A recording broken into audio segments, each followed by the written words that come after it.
आजकल इंटरनेट पर एक चीज हर जगह छाई हुई है। Viral AI Korean baseball broadcast trend. Social media feeds ऐसे क्लिप से भरे पड़े हैं जहां लोग जादुई तरीके से खुद को कोरियाई बेसबॉल प्रसारण का हिस्सा बना रहे हैं। इस विश्लेषण में हम इसी डिजिटल जादू को डिकोड करने जा रहे हैं। और सबसे दिलचस्प बात यह है कि इसके पीछे किसी बहुत बड़े स्टूडियो का हाथ नहीं है, बल्कि कुछ बेहद सुलभ और स्मार्ट तकनीकों का कमाल है। असल में जो चीज़ इसे इतना अद्भुत बनाती है वो है इसका तरीका। इस शानदार नतीजे के लिए किसी एक भारी भरकम सॉफ्टवेयर की जरूरत नहीं होती, बल्कि ये पूरा खेल आसानी से उपलब्ध एआई टूल्स को एक के बाद एक जोड़ने यानी चेनिंग का है। ये बिल्कुल एक डिजिटल असेंबली लाइन की तरह काम करता है। एक टूल काम शुरू करता है और दूसरा उसे आगे बढ़ाकर एक वायरल मास्टरपीस बना देता है। तो चलिए इस असेंबली लाइन के पहले चरण पर नजर डालते हैं, चैट जीपीटी इमेज जनरेशन।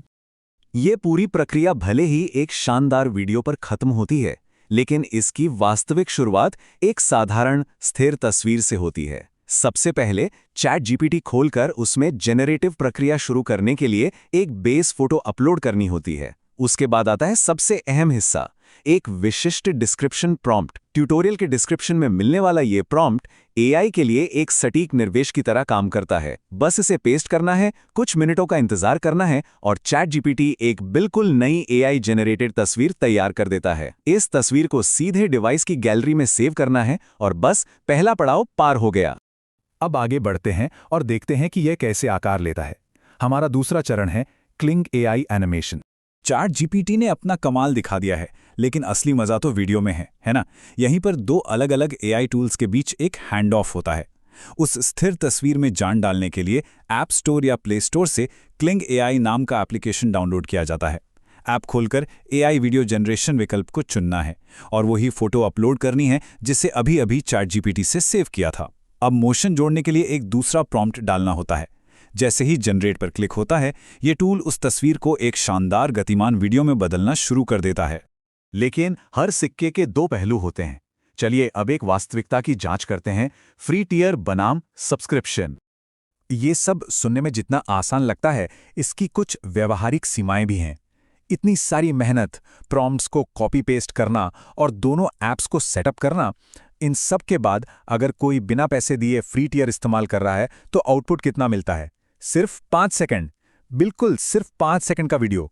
थोड़ी हंसी आ सकती है कि इतने तामझाम का नतीजा इतना छोटा सा है, लेकिन मुफ्त की तकनीक अपनी कुछ सीमाओं के साथ ही आती है। और उन 5 सेकंड के लिए इंतजार का समय कितना है? पूरे 30 मिनट। जी हाँ, इस छोटे से क्लिप को रेंडर होने में आधा घंटा लग जाता है। अच्छी बात बस इतनी है कि स्क्रीन को लगातार घूरने की जरूरत नहीं है। ऐप को बंद करके आराम से कोई दूसरा काम किया जा सकता है और वीडियो बैकग्राउंड में तैयार होता रहेगा। तो यहाँ एक सीधा सा व्यवहारिक चुनाव है। एक तरफ है फ्री जनरेशन, जहां आधे घंटे के लंबे इंतजार के बाद सिर्फ 5 सेकंड का क्लिप मिलता है, और दूसरी तरफ है पेड सब्सक्रिप्शन। जो लोग इसका खर्च उठा सकते हैं, उनके लिए यह विकल्प बिना किसी रुकावट के लंबी अवधि के वीडियो बनाने के दरवाजे खोल देता है। यह पूरी तरह से समय और पैसे के बीच का संतुलन है। खैर, इंतजार चाहे जितना भी हो, जब वो लंबी रेंडरिंग प्रक्रिया पूरी होती है तो वर्कफ्लो अपने अंतिम सुखद चरण तक पहुंच जाता है। अब बस उस AI generated Korean baseball clip को डाउनलोड करना है और वो किसी भी सोशल मीडिया फीड पर तहलका मचाने के लिए पूरी तरह तैयार है। रातों रात वायरल होने वाले ट्रेंड्स कुछ इसी तरह से काम करते हैं। इस पूरे विश्लेषण को समेटते हुए एक बहुत ही गहरा और विचारणीय सवाल सामने आता है। जब चैट जीपीटी और क्लिंग एआई जैसे सुलभ टूल्स को एक के बाद एक जोड़ना इतना आसान हो गया है, तो ये वायरल सोशल मीडिया ट्रेंड्स के परिदृश्य को हमेशा के लिए कैसे बदल देगा? डिजिटल कंटेंट बनाने का भविष्य एक बेहद रोमांचक दिशा में जा रहा है। आगे और कौन से नए ट्रेंड्स इस तरह की एआई चेनिंग से जन्म लेंगे, ये तो आने वाला वक्त ही बताएगा। इस दिलचस्प चर्चा का हिस्सा बनने के लिए शुक्रिया।